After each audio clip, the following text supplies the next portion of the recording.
Hi there, this is Ms. Page.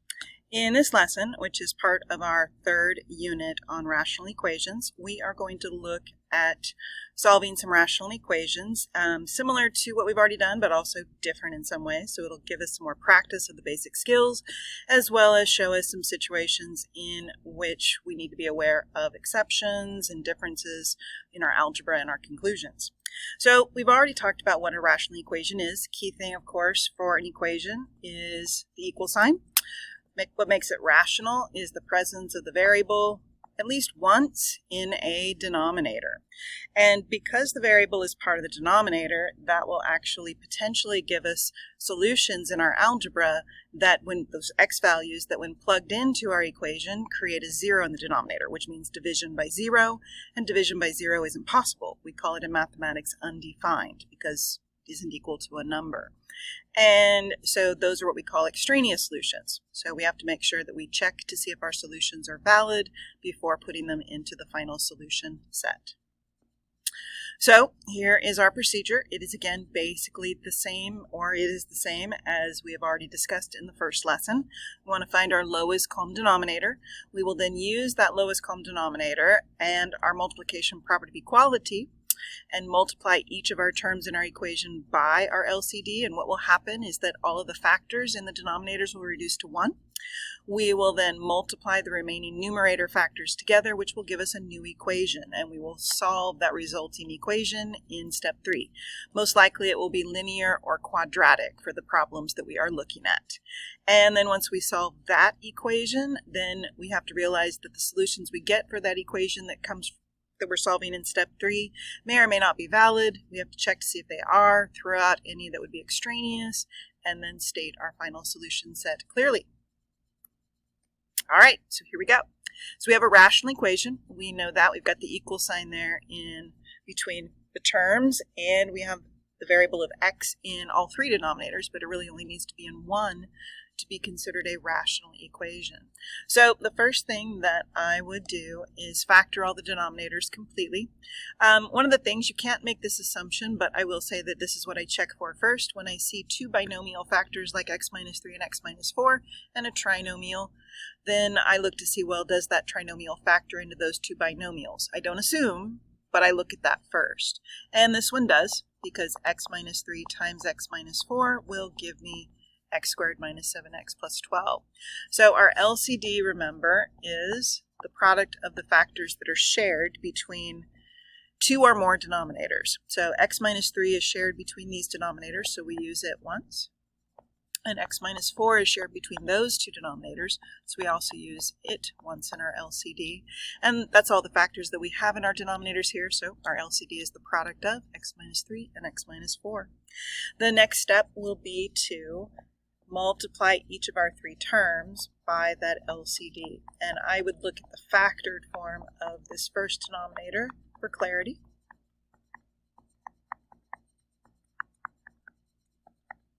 So I'm just rewriting the problem right now. And what I'm going to do is take my LCD and I'm going to multiply each of my 3 terms by it. So I'm multiplying this one by my LCD. And what's going to happen here is that the factors of x minus 3 will reduce to 1, and the factors of x minus 4 reduce to 1. We'll be left with negative 3x plus 4 times 1, which will be negative 3x plus 4. Then I'm going to multiply this second term by my LCD.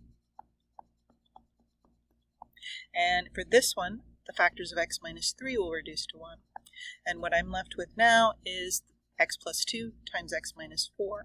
Don't lose my equal sign. That's a common little mistake. And so I have to distribute twice. That gives me the trinomial x squared minus 2x minus 8. And then I'm going to multiply my third term by my LCD.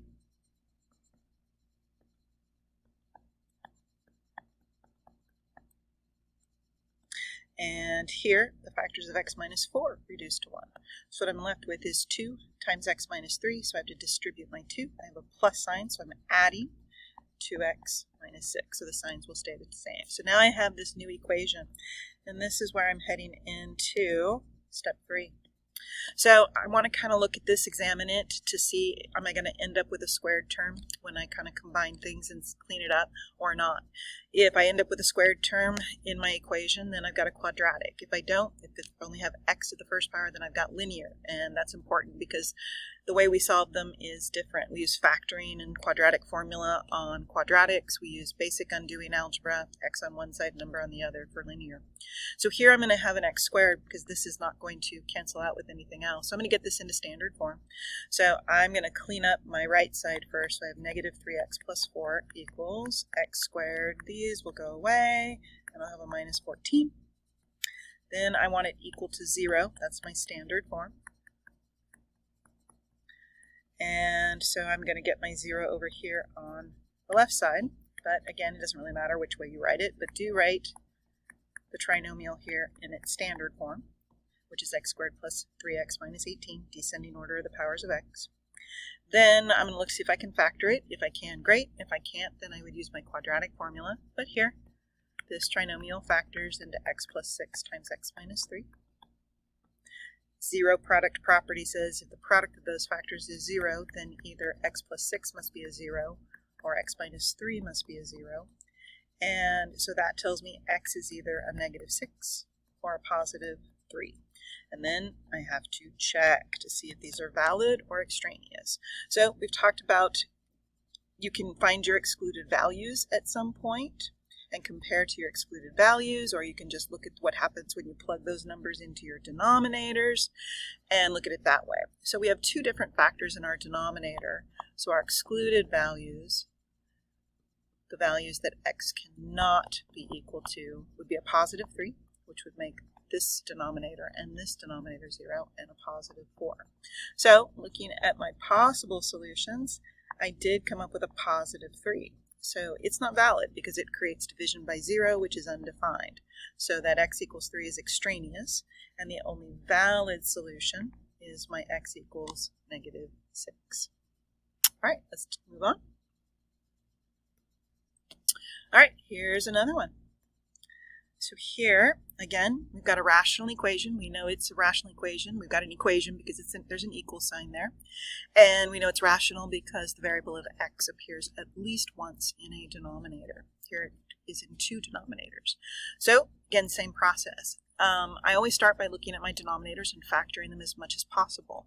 I have to recognize when factoring is not possible, as it is not here, because x minus 7 is a prime binomial factor, and 2 is just a number. So that means that there's nothing I can break down any further, really. So my LCD then, remember, would still be a product of shared factors between any two or more denominators. So the x minus 7 becomes a shared factor, and the 2 is not shared, so we use that factor once also. So we use shared factors once, and we use unshared factors once each. So now I am going to take my equation, which has 3 terms, and each of those 3 terms I must multiply times my GCF. So I'm taking this first term times my GCF. And what will happen here is my factors of x minus 7 will reduce to 1. So now I have to recognize from this structure right here, this 2x minus 9 times 2, that really that's a binomial, so I have to distribute the 2. And that gives me 4x minus 18. Then I'm going to take my second term times my LCD. In this case, the factors of 2 reduce to 1. So what I'm left with is x times x minus 7. Again, I have to distribute, and I have a plus sign, so it's a plus x squared. And I get a minus 7x, so you can either write that as just minus 7x or plus negative 7x. And then multiplying my third term times the LCD. The factors of x minus 7 will reduce to 1, and here I just have the product of the 5 and the 2, and don't, again, lose your equal sign, so it equals 10. So, again, now I'm heading into step 3. I have this new equation, and I look to examine it. Is it going to be quadratic or linear? Again, this one's going to be quadratic because that x squared term isn't going away. So I want to get it into standard form, which is in descending order and equal to 0 on one side. So I'm going to clean up my left side. This gives me x squared minus 3x minus 18 equals 10. And then I need to get it equal to 0. So I'm going to subtract 10 from both sides. So now what we have is x squared minus 3x minus 28 equals 0. There's our standard form. And now I look at my trinomial here to see if I can factor it. Again, if I can, great. If not, I can use my quadratic formula. And here, though, it will factor. I can see my factors will be an x minus 7 and an x plus 4. So now my zero product property says, okay, the product of those factors equals 0, then either x minus 7 has to be equal to a 0, or x plus 4 has to be equal to a 0. This one gives me a possible solution of 7, and the other one a negative 4. Now, I'm to that super important step of checking to see if they're valid or not. So I'm going to go look at my original equation, and in this case, I have only one excluded value because the only denominator with an x in it is the x minus 7, and so x cannot be 7 because that would make these two denominators a 0. So comparing that to my solutions, I realize, okay, yeah, one of my solutions ended up being 7, and that's excluded, so I toss that one out. That means it's an extraneous solution. The concept of extraneous, in case that's still not something that's quite clicked, is the idea that 7 works in our quadratic equation, but it does not work in the equation we started with, the rational equation. So it's not a solution to the original equation. And then that makes our only valid solution, x equals negative 4. All right, there's a practice problem next. I encourage you to pause your video here, give this one a try, and then come back when you're ready to check.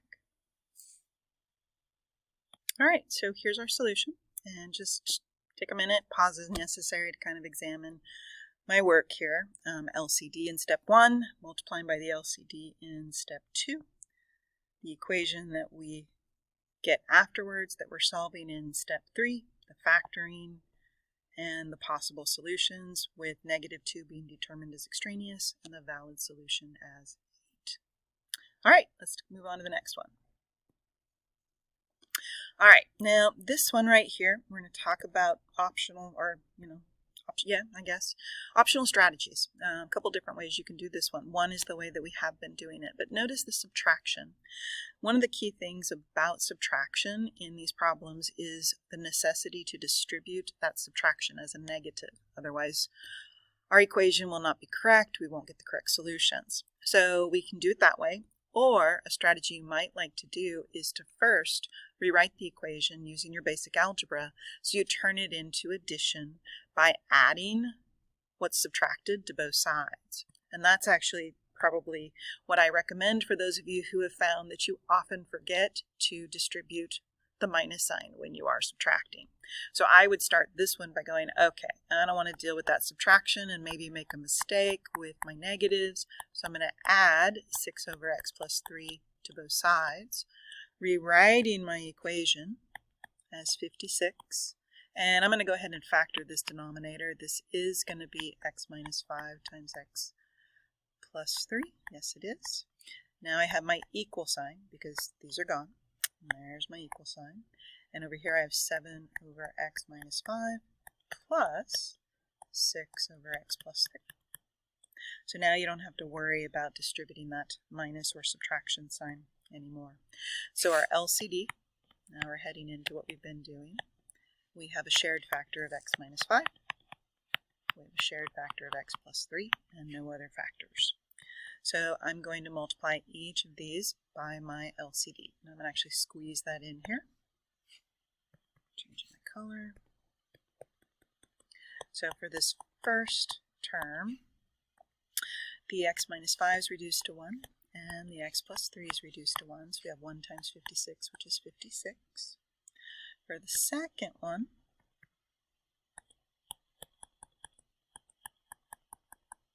the factors of x minus 5 will reduce to 1, so we have to distribute the 7 to the x plus 3, and of course our equal sign.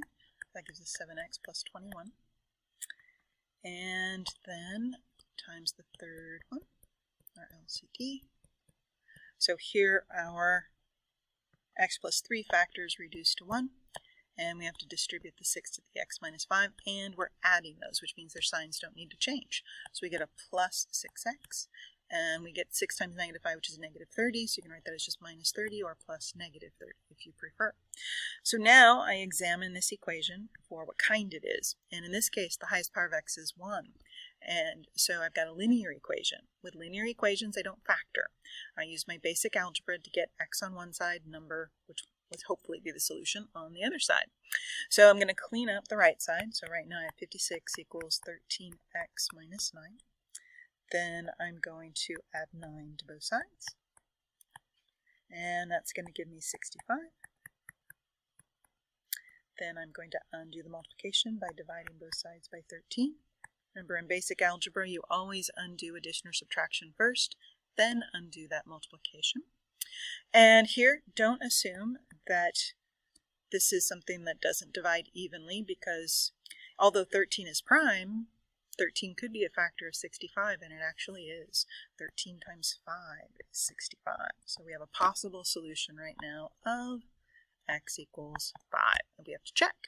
So now I'm going to go back to my equation and take a look at those excluded values. So the different factors in my denominator are x plus 3 and x minus 5. And you can actually use your LCD for this part too, because those are the factors that are important for excluded values. So that means that x can't be negative 3, because negative 3 plus 3 is 0, and x can't be positive 5, because 5 minus 5 is 0. So, unfortunately, notice we got x equals 5, and that's an excluded value. So what does that mean? Well, since that was the only possible solution, that means we have no solution. So options are to write out no solution. You can do it that way. Or if you want to, you can use what is called the null set symbol, which is a circle with a slash through it. And that means that the set of solutions is empty, which of course means there are no solutions. All right, let's take a look at a practice problem. So again, I recommend you pause the video here and give this one a try, and then come back and check your solution. All right, let's take a look at this solution. So I chose again to use a strategy where I rewrote it by adding x over x plus 5 to both sides, giving me the equation in blue. Found my LCD, which is x plus 5 times x minus 2. Multiplying each of the three terms by our LCD results in the equation in green. Cleaning that up, we get to standard form. Factoring the standard form, our possible solutions are 3 and negative 2. This time, our excluded values, which come from those denominator factors, are negative 5 and positive 2. And so both of our solutions are considered valid. So we have two values of x that we can use here, a 3 or a negative 2. All right, I have a closure question here for you, and this is a good one to make sure that you understand a key concept here. It says Jasmine solved a rational equation and her work is shown. Did Jasmine state the solution correctly? Explain your reasoning. So I would again encourage you to pause here, compose a conclusion to this question, and then come back and compare to what I have. All right, let's take a look. So here, hopefully you realize that Jasmine did not state the solution correctly. She said x was equal to both negative 3 and negative 2. Unfortunately, she forgot to check for extraneous solutions, because looking at the excluded values are 0 and negative 2. And so that tells us that negative 2 is actually extraneous. We have to throw it out. So the only correct or valid solution is x equals negative 3. All right, that finishes up this lesson. I hope you have a wonderful day.